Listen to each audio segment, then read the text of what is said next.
This podcast is brought to you by Fandom Spotlight. Check us out at fandomspotlight.com. Have fun and follow your fandom.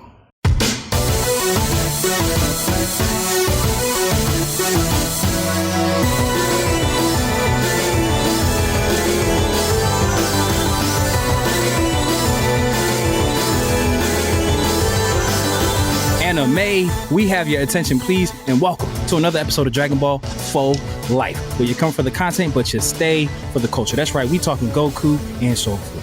We talking about Ichigo with our Ichi bros. We them outlaw stars giving you outlaw bars, preaching the good word on all things nerd. As always, we are your hosts, the Fusion Dance Dons, aka the Manga Gods. The Prince of All Things, Mr. Matthew Porter, aka Matty Ice, here with my counterpart, the Oob to my Majin Buu, my Den, day one, going from the lookout to the cookout, Mr. Troll Told Trav. Talk to the people, Trav. You know, it's the kid Troll Told Trav. I stay chillin' and love thy women like Krillin. Loves them. And you know, I stay chillin' and I never throw fits. No long hair, short hair, unlike Raditz. And sometimes, when I'm tired, I got a red eye. But you know, for my protein, I like some granola. But we're here today because we are the guys, and we have survived because we spoke to Beerus, and he did not give us a Hakai. What's going on, Mr. Porter? I am happy to be back. I'm happy. Well, we are back, but so back. We've been around, but we're like, yeah. When I say happy to be back, I'm happy to be covering the chapters real time now. So, yes. Let's get to it. You know, I know we have a new format that you want to let the people know. So I'm gonna stop talking. So to give the fans a prerequisite, we gave you guys Granola for Dummies Part 1 and Part 2 because we didn't want to break that down chapter for chapter, and we also wanted to save you guys the pain of reading that chapter for chapter. But if you want to go do so, please feel free to do so. And also in our not a hiatus, but while we were so locked into our Dragon Call interviews, Dragon Ball Super came back with new manga chapters. It is the superhero, the Dragon Ball superhero arc. I'm just gonna call it the superhero arc because that is a lot to say. Yeah, don't even bother. So it is for those who don't know, it is basically the events after Granola, but before the superhero movie. But the manga is going to lead up into the movie and then do like a manga retelling of said events from the film. Much like they did with Resurrection F Frieza or Super Saiyan God, there was also manga versions of the actual movie as well as anime versions of the actual movie. But we are excited to be breaking this down with you guys in real time. So we're actually going to give you guys a twofer. This week, we're going to be covering chapters 88 and 89. The chapters are Superheroes Are Born and Arrival Appears, respectively. And as my good brother Trav did tease for y'all, we're actually going to be breaking these down in a new format for you guys to switch it up. So we're still going to be giving you guys pretty much a review, but it's not really going to be a play-by-play anymore. It's just kind of going to be a little quick review, little summary, and then we're actually going to be taking differences of opinions for you guys. One of us will be doing the pros, one of us will be doing the cons, and then we're going to alternate. And because I'm a dad and I always give you the dad jokes, I say, hey, since we're Dragon Ball for life, why not 4 pros and 4 cons? You know, we were texting about that and I was like, didn't we originally say 5? You said, no, let's do 4. And I was like, Dad Matt checking in. You feel me? And it was originally 5, but I was like, we're Dragon Ball for life. It might as well be 4 things. So where the chapters do kick off, there's actually some pretty dope colored panels that lead off, and it pretty much just shows the immediate aftermath of what happened with Granola. Which was a first for the manga. Yeah, it was very, very dope. It was pretty much Goku and Vegeta just with the IE ass face, just real salty about black Air Force Energy Frieza, just putting the paws on him. so he's just gazing off into the sky, damn, he got me again. For the anime fans, if you remember when Android 18 whooped Vegeta's ass and he was standing on that mountaintop in the rain, just kind of looking off. They legit should have paid homage to that because Toyotaro always does little Easter eggs, so that would have been hilarious if it was. But it never rains on Beerus's planet, so. Exactly. So it actually, in a really cool change of pace, that's really all we get from Goku and Vegeta. Is literally just kind of like this one page of just like the immediate aftermath, kind of as a way to say like, hey, this is the timeline. Because pre this chapter dropping, when they had announced that it was coming out, there was a gigantic fan debate for some reason as to where in the timeline this was taking place. And I don't know what the confusion was, because they literally said it's going to be after Granola, before the movie. But you know what's so funny though, sometimes with those type of arguments, and not in this case, because like you said, like they did actually say when it's taking place, but there's always arguments of people like debating what's canon, what's not canon, where things take place, where there's nothing sourced. There's nothing sourced to where it could be. So like people really get into heated arguments about it when it's just like, okay, you're just coming up with your own fan theory, or you might have saw something on Instagram or Facebook that looked legit and you're now rolling with it as truth, which, is probably the problem with just people reading news today. We don't know what's fact or fiction. Anyways, that was my quick rant. Go back. No, that's a beautiful rant. I was going to say a safe rule of thumb is if Toriyama and Toyotaro are involved, it's canon. It's not, I'll probably say 99.9% of the time, because I feel like they do like to troll and like jettison shit often, like Bardock, which we talked about last week. So. I low key think like Toriyama has his ear to the community, and is definitely in the chat, and is in the comments, and is a major troll, because I swear, like sometimes he'll throw the fans a bone, and then other times I feel like it's like he purposely like, this is what you want, not gonna get it, but you're still gonna tune in and consume this content. That's how I feel about his treatment of Vegeta. Yeah. Give him one episode or one chapter to shine, and then immediately rip it away from him. And he's doing it again, bro. Where he starts off with, it's Toyotaro that drew it, but obviously he works with Toriyama. But doing it again, where they have Vegeta like eyeing up like an image of Frieza, where it's like, oh, is this foreshadowing that Vegeta is going to be the one to give the final kill? And it's just like, look, it really should be him. It should be, but it's like when people ask me, oh, the Sixers look good. How do you feel about them, this year? Well, they've let me down so many times, so I'm not even going to talk or get my hopes up. Same way with Vegeta. Like Toriyama has let me down so many times with that man that I'm not going to get my hopes up and think that he's going to get that final kill. But I mean, theoretically, it should happen with him, and it would make sense if he, basically Hakkai'd him out of existence. Like, okay, you're for sure never going to come back. Like now that he has Hakkai powers, that would logically be like the most fulfilling ending for Frieza for us fans, but that just probably rarely ever happens. You know what the fucked up thing is, as a tangent, and then we'll kind of get through it. I feel like because with the addition of like Golden Frieza and now Black Frieza, I feel like he's turning into like an anti-hero. He's not really he's like straddling the line. And because of that, and because of like how much people are like this Frieza love resurgence, like there was a time where we were like sick of Frieza. Us OG fans, though, there is still a pocket that we represent that are still sick of Frieza. Like devote this development to other characters or brand new characters. But because Frieza's getting like this renaissance of love, which is why he keeps getting these new transformations, I can see one or two things going down. It's either he doesn't get killed at all, like he just doesn't die, like he just lives however it is they figure out to live in harmony, or the one that I think is more popular or like more possible, and I pray that they don't do it. I feel like they could have him have like a redemption moment and like sacrifice himself to like help Goku and Vegeta. Right. And I don't want that to happen either. Like whatever this big bad evil is that we're like projecting, that's why Frieza wants to keep Goku and Vegeta alive, because he knows he needs help. I wouldn't be surprised if Frieza like sacrifices himself some way to, try to take down this big threat or to buy more time. And it's like, oh, he wasn't that bad. Like Goku giving had a good side, like some nut ass shit like that. Like for me, I hope that it goes either Vegeta gets the final kill, which would be erasing him from existence, or he's keeping them around to essentially do his dirty work so he can continue doing his like nefarious business. His dirty monkey work.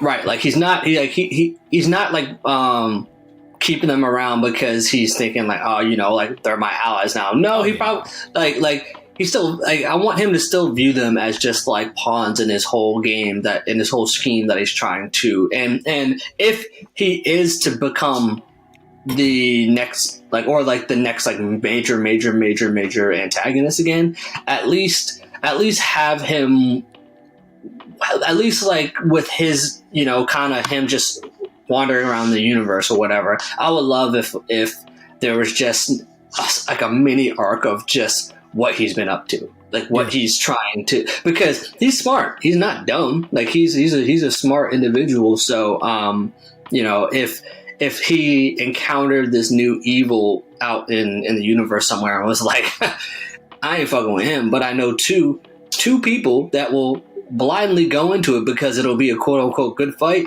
and just in case I need to fight them again, I'm gonna make sure I'm strong enough. But anyways. Yeah. So it's like combine the plot of Broly movie and Granola arc into one. Yeah. Essentially. You know what else I could see them doing? Just because like Dragon Ball does typically like to end on some feel good shit, and because it's like Frieza is kind of like the Negan of the Dragon Ball world now. It's like a piece of shit that people just love now. So they're like making him a good guy.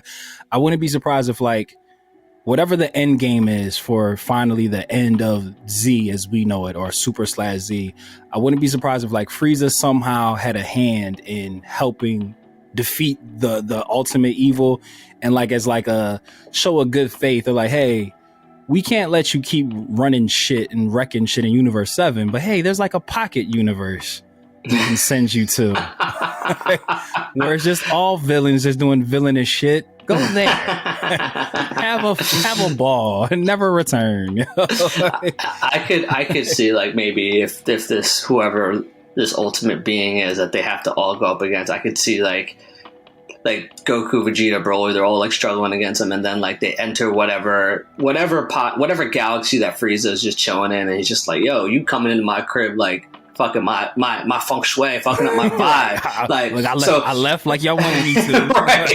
Leave me be. Joins the fight. He's like, I'm not helping you guys out. I'm telling y'all. And then like that'd be funny as hell if like after they defeat him, Frieza's like, look, you entered my space. You got 10 seconds to leave, or we gonna fight. Like, facts. And you know what? That's funny, Chad, because we've been saying that, you know, since we've changed formats and these episodes are going to be a bit shorter in length, that we're only going to be able to really do the reviews once a month after this point, that we're going to start maybe doing like some, you know, fan theories or like, you know, things. How would we book, like fan booking? We kind of just gave them a little taste of that by accident. Exactly. You know what I mean? But to get back to the matter at hand, right? The plot synopsis. So we finally get a growing Goten and Trunks. They're not grown; they're teenagers. They're the age that they are in the superhero movies, and they're high school kids, both in prep school. I was a little surprised to see that I'm not surprised, but they finally made the fact that, you know, Chi-Chi's a whole princess. Goku's best friend is the richest person on planet Earth. Why are they always broke? So it's like the fact that Goten's in a private school, it's like maybe they finally have been more frugal with their funds. Well, I swear they always get money from Bulma, but when you look at their they never make renovate. Well, where's that money going? Like, yeah, like the fact that the Earth Savior had to become like a turnip farmer because they were like struggling. I was just like, bro, like, why are y'all always broke? Hey, Gohan's rich now. And then not only that, Goku has won mad world tournaments from Dragon Ball. Like, you wear the same outfit every day. Like, your wife's always cooking. Like y'all hunt your own food. What if Chi-Chi was like, look, I'm married to a guy that has taken down universal threats, so I'm going to make sure that I always have money on me, because somehow there's going to be some threats that maybe if I need to get the hell out of here, I need this bread. Yo, what if like a plot twist that Chi-Chi has like a crippling gambling issue like this whole time that we never knew about. Like, Goku walks in the crib like, is that FanDuel again, Chi-Chi? DraftKings. DraftKing Yema. That's the name of that. DraftKing Yema. That's 1000% what it's called. Yeah, so if they ever need to have a spoof on that, we got y'all. Like we said, Toyotaro and Toriyama, yeah, holla at us. Come get us. That's hilarious. But Goten and Trunks are in high school. It's kind of been referenced that there's been like a time of peace going on. All of the granola stuff happened off world, so it didn't really affect Earth. And Trunks more than Goten, but he's bored. He was kind of front and center during the Goku Black arc. Him and Future Trunks had their interactions. He was him and Goten were obviously very integral in the Buu saga and stuff, and we've mentioned this, that Goten and Trunks have kind of been relegated to bench players these past couple arcs, like the Mara arc, the Granola arc. I'm talking like the 14th and 15th man on the roster bench. Yeah, players. Even the whole Tournament of Power, they literally were just left behind to babysit animals, which I would have easily subbed out Master Roshi and Tien for Goten and Trunks. And the Tournament of Power was wasn't it around the time where if they were to fuse, they could have been fused for the whole tournament, because it was only 30 minutes, yeah, which is the length of 30 Earth minutes. So and me and Trav complained about that a lot, like how Goten and Trunks were just real major players in the Buu saga, and then they've kind of just been turned into children, in these children for the longest time. So our prayers have been answered, and this whole arc, as it seems right now, there's still time to hit us with the whoopsie daisy and somehow make this about Goku and Vegeta. It is currently focusing on what Goten and Trunks are doing. And since they've been bored, they've been moonlighting as superheroes, a la Gohan when he was Great Saiyaman, and they are Great Saiyaman X1 and Great Saiyaman X2. And when you see these chapters, boy, do their costumes look very familiar. And I'm here for it. But that's one of my pros, so I won't get into it now. So these two chapters actually follow Goten and Trunks, again, just kind of managing being teenagers, high school. Trunks is the heir apparent to Capsule Corp. This Trunks doesn't really want that responsibility. He kind of just wants to fight and help people and, make a change. He pretty much literally kind of what Gohan's motive was when he started being Great Saiyaman. So we also meet Dr. Hedo before he had built Gamma 1 and 2 and before he started the Cell project. And they kind of give us some really cool Easter eggs. And before he gets locked up? Yeah, before he gets locked, before he does his bid in jail. They give us really cool Easter free eggs. So where our conflict starts is some of Goten and Trunks' friends, they've been talking about zombie sightings all around city. And there's these Capsule Corp helper robots that have kind of been going on the fritz, which leads to Goten and Trunks' friends going to this abandoned warehouse that they heard that that's where the zombies were at. Goten and Trunks, curious.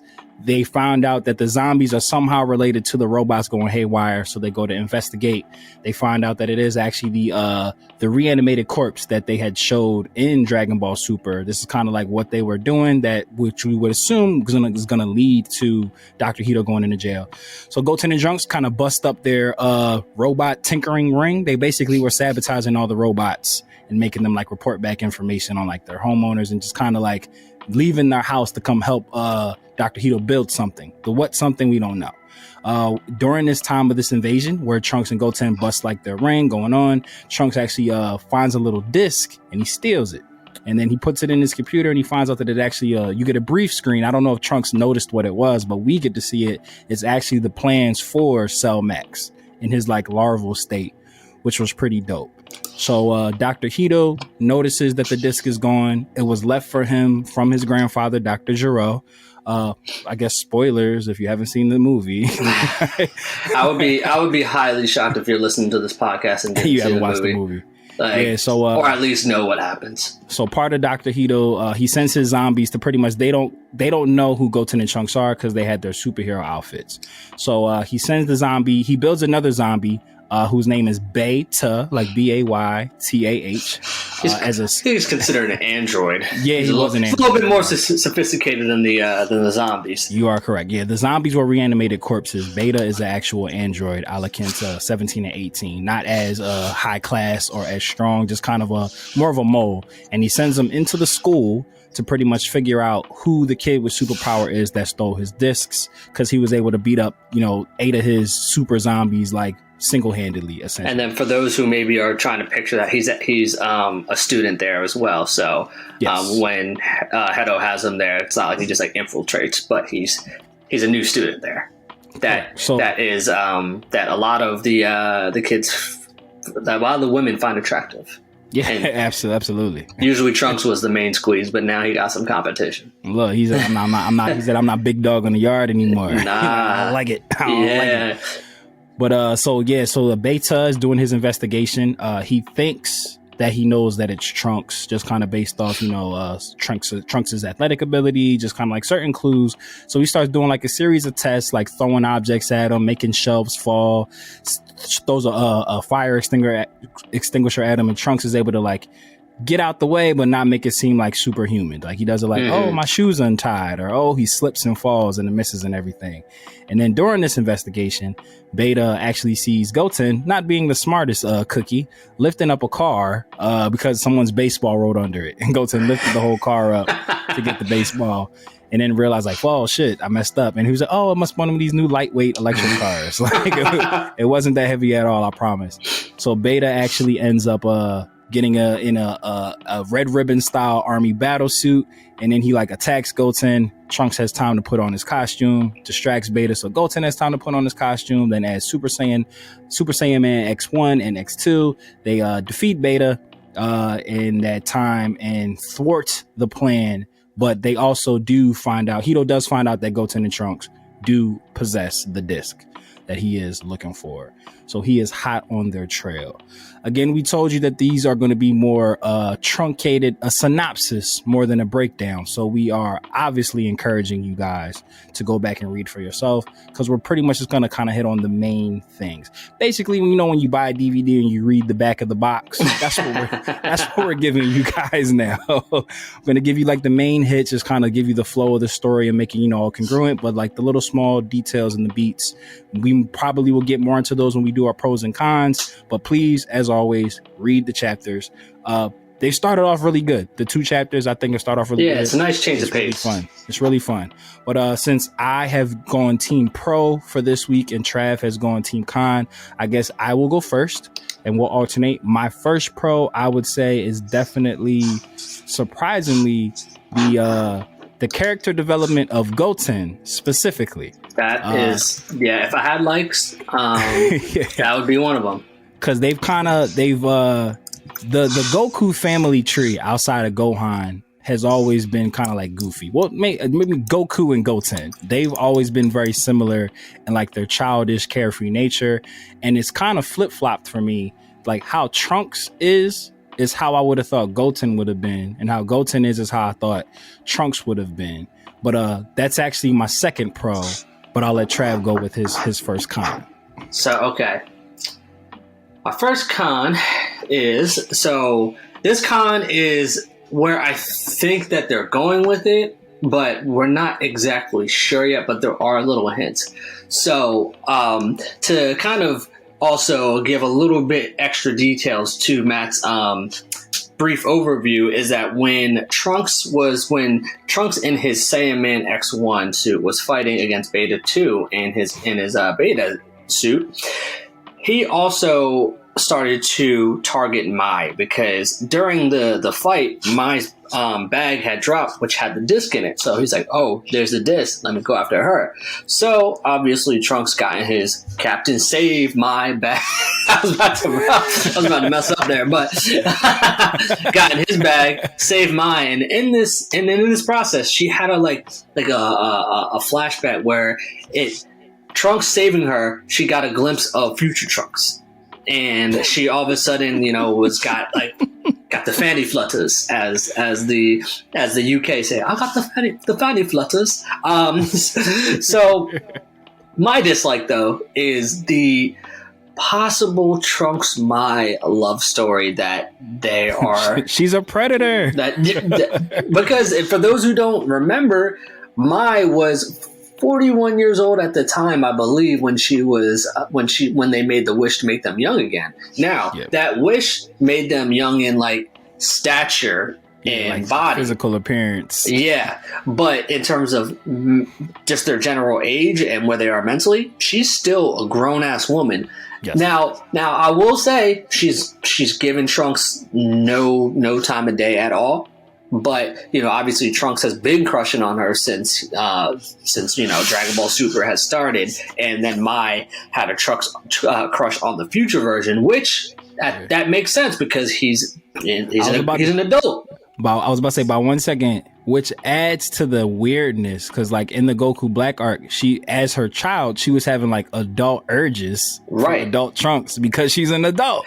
And in the beginning of chapter 89, the reason why she's even attending the same high school as Trunks and Goten is because Bulma doesn't want it to be suspicious that some high schooler is just working for her. Truancy Court's going to come calling. Right. So if Bulma can recognize that, yes, she is in a high school body, but is not actually high school age, I hope that if there's any, like, obviously Trunks is always going to have feel like he almost revealed himself to Mai when she thought that she saw Trunks, future Trunks in Saiyaman X1. So if Bulma knows too, then like she would then not let this happen. So that's my dislike, only because like it seems like they're trending towards that way, but I really hope they kind of veer away because Chris Hansen gonna be calling Mai. He said, "I have the transcript." Said to catch a predator. Take a seat. He said, "Gotta catch them all." Right. He said, Ash is retired. Let's see if he's willing to help us catch birds. Right. To catch a predator, DBS. Yeah, facts. So my second con, which is an extension of my first, I really like how they are differentiating the temperament of young Trunks, or Chibi Trunks as he was known when he was little, current timeline Trunks versus future Trunks, because it's they're really actually leaning into the fact that little Trunks, I'm so used to calling him little Trunks, but he's not little anymore, so I don't know, like, right, you can say present Trunks. Yeah, present Trunks present will be his adjective. I really like how they're leaning into the fact that present Trunks like is a child of privilege. Like, he didn't struggle, he grew up in a technically 2-parent household, has a sibling, has all the toys in the world, gets to hang out with his best friend whenever he wants. He's allowed to participate in adult Z Fighter activities when it's beneficial for them. And future Trunks was like an orphan who grew up in the apocalypse, the android apocalypse. He's basically John Connor. Like, he's Dragon Ball Z John Connor. So he took on a much more serious, no nonsense temperament. And bro saw his mom die. Like, yeah, I was about to say, like, his mom was. He didn't even save his timeline. His timeline got wiped out. Got wiped out. Trunks' life is fucked up. Yeah, but even pre-Super, the teenage Trunks, future Trunks that we saw, he even then he was still like wise beyond his years. He had to grow up quick. Yeah, I think if my memory serves me correctly, age-wise, he's only like 15, 16 in Dragon Ball Z. Like, when he comes back to see Frieza the first time, because I know there's a 3-year gap our time to when he returns. That's the weird thing, because his age is kind of like subjective. Right. Like, when he shows up to kill Frieza, it's then 3 years later that the androids come when he comes back. But that could have been the next day for him if he's in the time machine. Like, so quick Google search. He was 17 when he traveled back into the past, and was 14 when Gohan died. Okay, gotcha. I was close. I said 16. I was close enough. But you were accurate on the 3 years. Haha. Yeah, I remember that. He said southwest of South City. Yeah. I always remember that. But yeah, what was I? Oh yeah, so that my second con is the fact that present Trunks, one, he's shitty with computers, and we know that future Trunks was like a whiz, built his own time machine. Well, Bulma built it, he fixed it, improved upon it, and he was like, good with he inherited Capsule Corp. Like, he was like the heir apparent, and he like rose to the occasion. But this Trunks is total night and day. He's even completely night and day from GT Trunks, which I like. Like that Trunks did take over Capsule Corp, you know, wore glasses, was like the CEO, all that. This Trunks is in high school. He's bored. He's scared of ghosts. He doesn't really know how to work computers. Bra's the computer literate of the two Briefs kids. And he just really wants to just fight. Like he's taken on a lot more of Vegeta's personality than Bulma's personality, to the point that Bulma even says, like, you clearly didn't inherit any of my genes. So that's my second pro. Well, you know, there's a reason why you and I do a podcast together, because even in our agreements, we sync in our disagreements. Because my second con was Trunks being oblivious to everything, him being afraid of ghosts. The ghost thing, I'm like, that's just dumb as hell, because when him and Goten become Gotenks, one of their attacks is the ghost kamikaze. So like kamikaze. So you know, I'm sure there could be some retcon where they're like, well, that's the Goten side of Gotenks with the ghost kamikaze. It's like, all right, that's exactly what they're going to do. Yeah, exactly. And even though he clearly did not inherit Bulma's genes in terms of smarts, which is like totally fine. Like, you know, like you're not going to be exactly like your parent. You're going to inherit traits of your mom. You're going to inherit traits of your dad. But him being literally oblivious to everything and just seems so aloof. Like the fact that he couldn't even recognize that Beta was an android and it was Mai who recognized it. And he just seems just like you said, he grew up spoiled, but at the same time, he just doesn't seem smart. Like he just seems very aloof. And even as a kid, when he was spoiled, he didn't come off as like a dumb kid. He just came off as a spoiled kid. So seeing him just kind of just be so like ditzy is just, I get not being like Bulma, because Bulma is a genius. But you know what he's like, he doesn't even have like the, at least for right now, we have yet to see when he's fighting. But at least with Vegeta would have spotted Beta as an android like in a second. Like, you know, he's very inquisitive when it comes to like battle. Like, I mean, a lot of times he lets Goku fight first so he can analyze the fight. Yeah, go ahead, get your ass whooped. Yeah, right, exactly. He's like, I'll come in and fix your make your mistakes. But it's crazy you said that, because this is what the people wanted, dissension in the ranks. even you saying that makes it more of a pro for me, because I don't know if this was done intentionally, and I feel like Toriyama does jump in front of credit that he didn't mean to. I feel like Vegeta and Trunks' interaction in Dragon Ball Z is completely different between his interaction in Super.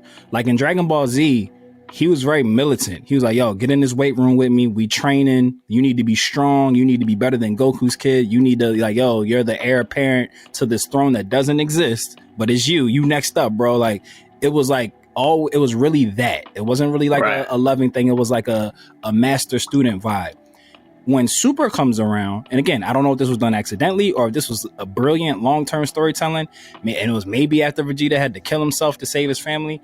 Vegeta is very like, yo, be a kid in Dragon Ball Super. Like, he doesn't let Trunks get involved in this shit, even though he's proven to be an asset. My man landed a hit on Fat Boo that brought Vegeta time, like with a drop kick.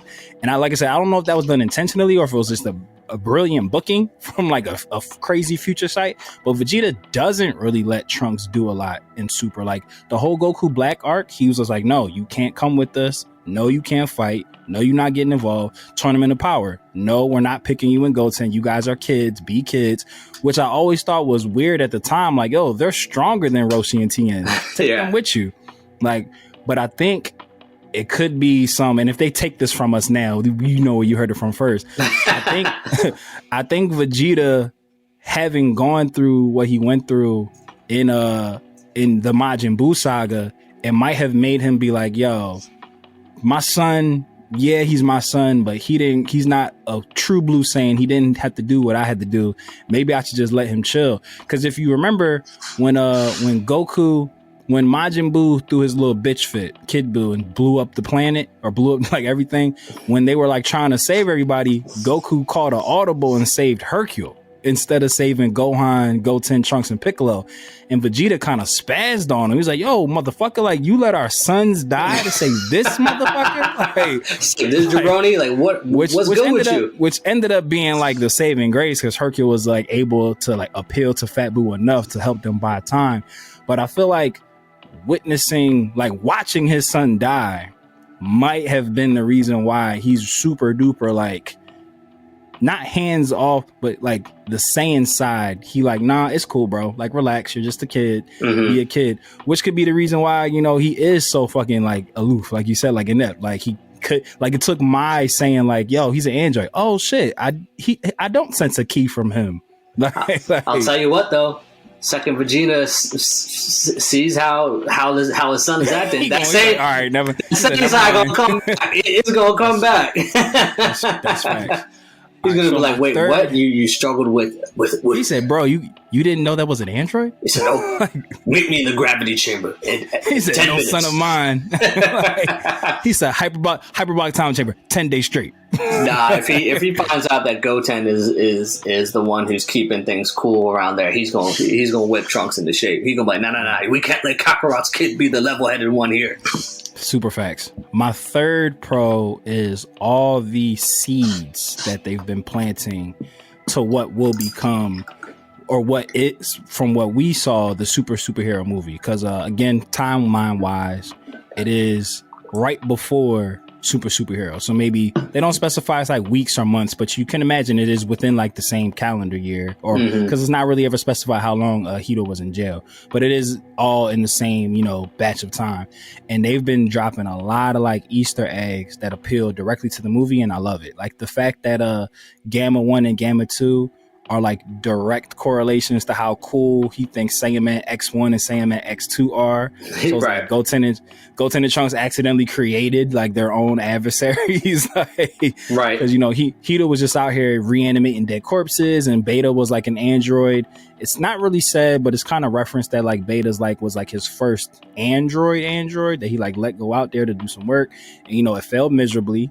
The report came back, and Hedo's just like, you know what? Back to the drawing board. There's 2 of them now. Oh, I need 2 of them. Oh, you see these outfits? Let's start with these outfits. And like, if you read the chapters, Goten and Trunks' Saiyaman X1 and Saiyaman X2 outfits almost look identical to what Gamma 1 and Gamma 2 look like. So all those little Easter eggs, and like the disc that has like the plans to sell Max popping up, and then all that stuff like leading up to the movie, I love it. I love all the small, the minor details, because it makes the movie more rich. And I already loved the movie, but it's just like this now will make you go back and look at the movie like, oh, this shit is so much more rich in story. And I hope too that in the next chapter we learn a little bit more about where the justice and hero side comes in for Dr. Hedo, because right now like he's not exhibiting any of that, like just a villain. Yeah, because I thought that once prison reformed him. Yeah, because I thought that maybe when Beta, the back of his suit, started to fire the missiles at the students, I thought he was about to snap and be like, yo, what the fuck? That's not a part of the mission. Yeah, like you're just supposed to find whoever has a disc, go after them, and that's it. So I really want to. I know he's like, obviously, when he sees Saiyaman X1 and 2 and thinks how cool they are, all right, you know, you could still think these heroes look cool, but still have villainous intentions. So I'm kind of hoping that in the next chapter they kind of, you know, show a little bit of signs of his view of justice and him wanting to be a hero. You think they're gonna take like the easy way out, and like obviously whenever the standoff between X1 and X2 and Hedo takes place, you think they're gonna take like the typical Dragon Ball way off, and like a piece of building's about to fall on Hedo, and like Goten or Trunks catches it, and he's like, "You saved me, even though we're in battle." like same shit.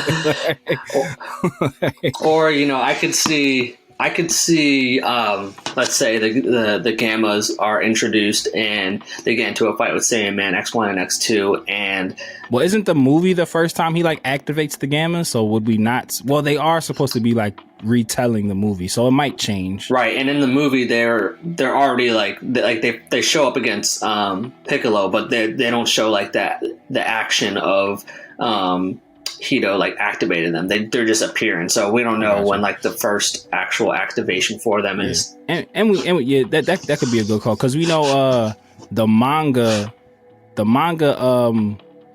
and anime version of like the movies usually are very different, because they have to like fill what would be like an hour and a half length movie, like make it like episodic. So they might add details, because that's not like a major oversight if Goten and Trunks didn't like acknowledge that they had fought them before. Right, and honestly, it's a bit of a plot hole if they right. show them prior to, but it's not like a major like, what? Why wouldn't they have said? Like, right, and to be honest, when they did show up, that was when it was time for Cell Max, so there wasn't really much. Right, that's exactly. And the Gammas were on the side, were then on their side, exactly. they didn't have a lot of time to really have small talk when you got Cell Max raging. They could write their way around that, right? For sure. The third thing that had on my con list was just the reused Saiyaman tropes. You know, while this has been a cool and good change of pace, and I like slice of life. I do like the slice of life panels, the chapters, episodes. You know, it's a good switch up, especially after that long ass Granola arc. But it definitely does feel just like a retelling of the Saiyaman saga, but except starring Trunks and Goten. So you know, it's not anything like. It's not like a major con, but I think it's more so an overall con that you guys have heard us say on many podcasts of recycling ideas, recycling sagas, or just things that have happened in the Dragon Ball world and are happening again. And so, you know, there's just a little not fatigue, but it's just kind of like, all right, can we get something a little bit like brand new? But I will say, and I don't know, and I apologize if this was a light for you, but I do like the diversity that we're seeing in the students at that is the high school. It wasn't. It's not my fourth, but okay. It's definitely. It could be an honorable mention. Yeah, because you ever see whenever you see black characters in anime, they're the same looking character. They're an anime character that just has darker skin tone. But like these characters that we're seeing at the high school, they actually do look like black anime characters. They're right. Usually they're mad Slavic features, but they just have dark skin. And how about I forget what her name is, but the black girl where she said that they were corny. Oh yeah, the outfits was corny. She's like, what kind of corny? Yeah, I was like, nice. All right. Good touch. All right, translators. Right. So Trav, as my last pro, you always say an affectionate thing to me in text. I have to change the language a bit, but you always refer to us as the same ninja, different. Yes. My fourth pro is the slice of life. Hey, yeah. The fact that the tonality of this is very happy-go-lucky, very childish, very kid-friendly, coming off of the long-ass Granola arc and then the serious-ass Moral World Eater arc, this is a very welcomed change of pace. Right. Like, seeing the breakdown. Well, I'm pretty sure we're going to get a beach episode. Right. There's always every filler anime has a beach episode. Always. Right, we're going to get a beach episode. But yes, but it's only 2 episodes in. My one fear is that they'll drag out this high school part of it a bit too long before they switch tones and like make it like whatever will lead us to. I guess what I'm trying to say, I know that they're retelling the movie into this. I hope that it's not just this style up until they just start doing the movie in chapter form. Like it's just not, Goten and Trunks, high school mishaps. Oh, now we're right into the movie. Because, you know, if you've seen the movie, we already know what's going to happen. Obviously, there's going to be added details, but I don't want to just go like that to that. I hope there's just some like, maybe like a bit of conflict that will like lead into retelling the movie. But I am thoroughly enjoying how happy-go-lucky and comedic these chapters have been, because they have been quite hilarious. Right. If I were to guess, my guess would be 2 chapters max of this prequel into the superhero.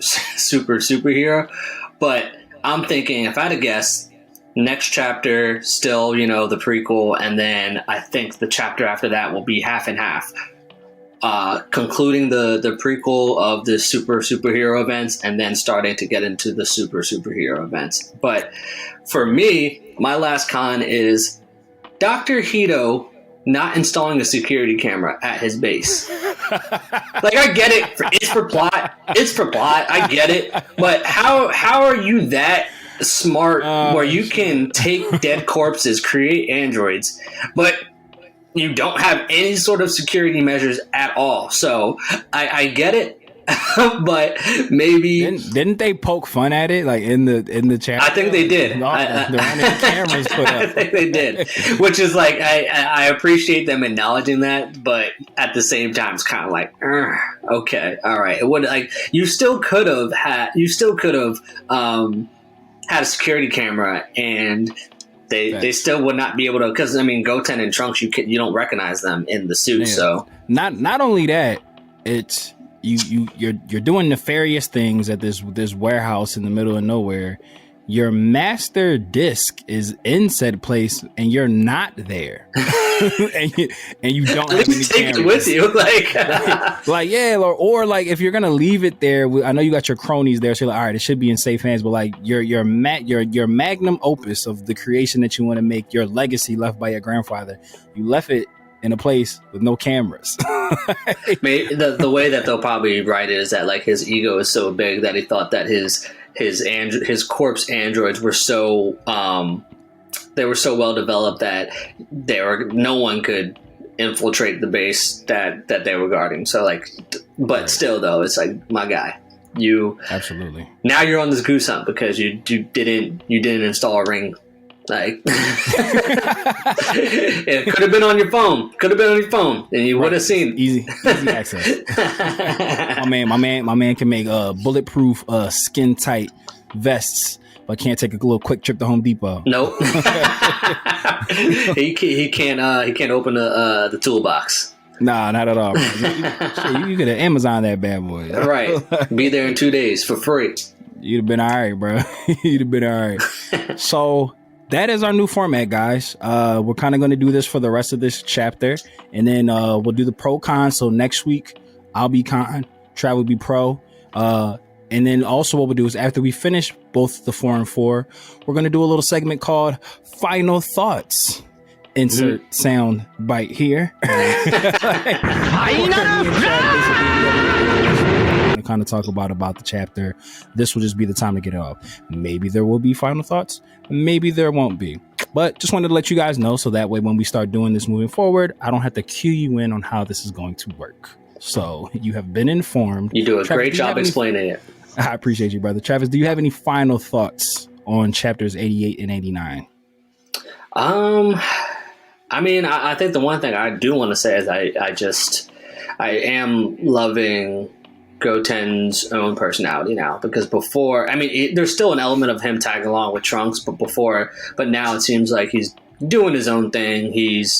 And actually he seems more tactful than Trunks. So I do like that, especially too, since we've always seen the Goku and Vegeta dynamic where Goku's the idiot and Vegeta's the one keeping him in check. So it is kind of funny to see the reverse happening with Goten and Trunks. 1000%. My final thoughts for this is I loved the first 2 chapters. I do have a bit of trepidation because I am well aware that they have content to fill in terms of this pending doom with how the Granola arc ended. Like, if he was the world's strongest, if there's like a hidden person. So my fear is that they're going to also try to tell that story in this arc, and it's going to somehow overshadow everything and go back to being the Goku and Vegeta show. My hope is that they'll just let this arc be this arc. But because I know they only do these things once a month, and Toriyama is kind of just like, fly by the seat of my pants. If I want to do another arc after this, I will. I don't think he's planning on doing another 2 years of this one and then going back and addressing what happened at the end of Granola 2 years from now. Yeah. So I'll probably try to fit all of that into this. I'll be surprised if by April we're not in the movie retelling yet. Like, I'll be surprised if we're still in this portion. Yeah, so I guess that would just be my overall critique, and it's only been 2 chapters in, so it's still super early. He could still surprise me, but I guess by making this in between Granola and the movie, and like announcing that he's doing a manga version of the movie that will obviously have a bit more details, kind of put yourself in handcuffs, because you also still have to tell the story about Frieza Black, tell the story about why he left Goku and Vegeta alive, because he left you on that cliffhanger. I still need you to. Ain't no point in me killing you on right now. And then, they kind of said like, oh, was Granola the strongest ever? Was Frieza the strongest ever? Was it somebody else? So, I mean, maybe they'll be able to balance it. Yeah. And one last thing, I do hope when they get closer to, because I guess technically it would be part of the prequel, but I do hope they have a couple of panels, or actually more than a couple of panels, of them going to recruit Broly and bringing him, Chilai and Lemo, to Beerus's planet. So I don't want like the superhero movie to get into the manga and then we just see Broly on Beerus's planet. Like, I want them to go back and he's just there. Yeah. Like, I want them to be like, we're going to need some extra firepower against Frieza if he comes back. So let's get that beast on Vampa. Like, they'll cut back and Broly would just be there like, oh, yeah, while we while we were dealing with Goten and Trunks, they went and got Broly. Right. And, like, I would love to see, too, if they could include some training panels. Like, I would love to see Broly raging out and Whis have to like just tap him with his staff to knock him out. Yeah. Like, that would be funny. That would be dope. that would be super fire. I would quite enjoy that. And then be like, that would, I know you gotta go soon, but that would also be cool if like he rages out, Whis taps him and then knocks him out, and then that's why we see him just watching Goku and Vegeta, because he's like, until you can like understand how to, like, we want you to watch from a viewer's perspective of just fighters that have full control of their ki and their power, and then we'll get to teaching you. So like, that would be cool if they show that, and that's why he's just chilling watching Goku and Vegeta fight the whole time. No, I would definitely love that. But guys, that was our time for chapters 88 and 89. Like we did say, we are going to be doing these with you guys in real time. It will still be on Wednesdays, but these come out once a month now. So I believe the next chapter is February 19th, either 19th or the 20th. Yeah, that's usually around the time they come out. Depending on how many days are in the month, it's usually either the 19th or the 20th. So in the meantime, me and Trav will still be giving you content. We'll still be giving you Dragon Calls. Like I said, we got some Bleach stuff coming up that we're going to be doing for you guys, and we might do some of these little fun, like I said, fan bookings of how we would progress the story. May even go back and rewrite some old chapters. You never know, but we'll definitely fill the time. We won't just go radio silent on you guys for a month. And we have a major announcement coming up next month. That's all I'm gonna say. Take us away. We call you guys the Lifers because you quite literally put the life in the Dragon Ball for life, and we do not exist without you. So the easiest way to support the pod and to stay up to date with all your current wants and needs for Dragon Ball for Life is to follow the almighty Linktree link that will be in the description of this episode, as well as can be found on our Instagram and Twitter accounts, which are both DB4L_pod. Again, that is DB4L, the number 4, not spelled out, _pod. And like we always say here at Dragon Ball for Life, whether you watch it or you read it, we all need it. So follow your fandom right back here, and we will see you next time on Dragon Ball for Life. Dodon Ray. Bow. Shout out to super producer Mikey. We love you, Mikey. And shout out to Yali. Bow. Meow.